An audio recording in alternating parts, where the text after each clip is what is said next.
मधुबनी से योजनाएं क्यों छीनी जा रही हैं? क्या मधुबनी जिला दो नेताओं की लड़ाई में पिस रहा है? नमस्कार, आप देख रहे हैं एटीएम न्यूज मिथिला और आज हम उठाने जा रहे हैं एक ऐसा सवाल को जो वर्षों से अनसुना, अनसुलझा रहस्य बनकर रह गया है।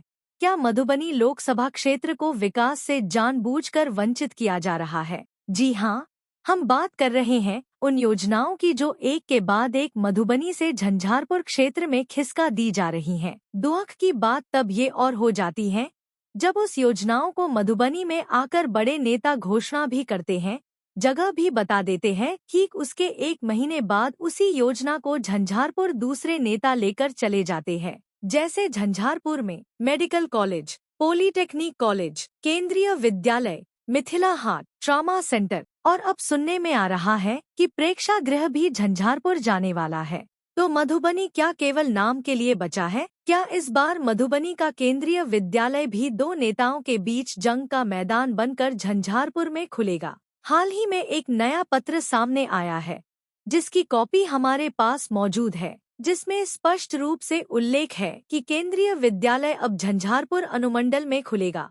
जबकि कुछ समय पहले ही जदयू के कार्यकारी राष्ट्रीय अध्यक्ष संजय कुमार झा ने मीडिया में यह कहा था कि यह केंद्रीय विद्यालय की मधुबनी को वर्षों से थी जो अब जल्द ही रांटी मधुबनी में खुलेगा। लेकिन फिर अचानक ऐसे कौन नेता है जो संजय झा के बातों को ठुकराते हुए उसी केंद्रीय विद्यालय को झंझारपुर ले जाने के लिए एड़ी चोटी का ताकत लगाए हुए है, जिनका नाम है नीतीश मिश्रा। नीतीश मिश्रा और संजय झा की अदावत की कहानी कोई नया नहीं है, ये किस्सा काफी पुराना है। खैर, मुद्दे पे आते हैं। क्या मधुबनी की जनता को जानबूझकर धोखे में रखा गया या फिर दोनों नेताओं की लड़ाई ने फिर मधुबनी की नींव को हिला दी? विपक्ष के नेता कहाँ हैं? उनकी आवाज क्यों नहीं उठ रही? क्या यह केवल सत्ता पक्ष का खेल है या सभी राजनीतिक दलों की चुप्पी एक सोची समझी साजिश है? सबसे महत्वपूर्ण बात, झंझारपुर से ही बिहार के उद्योग मंत्री नीतीश मिश्रा आते हैं और संयोग कहिए या सच्चाई, सभी बड़े संस्थान और योजनाएं उन्हीं के क्षेत्र में क्यों जा रही हैं?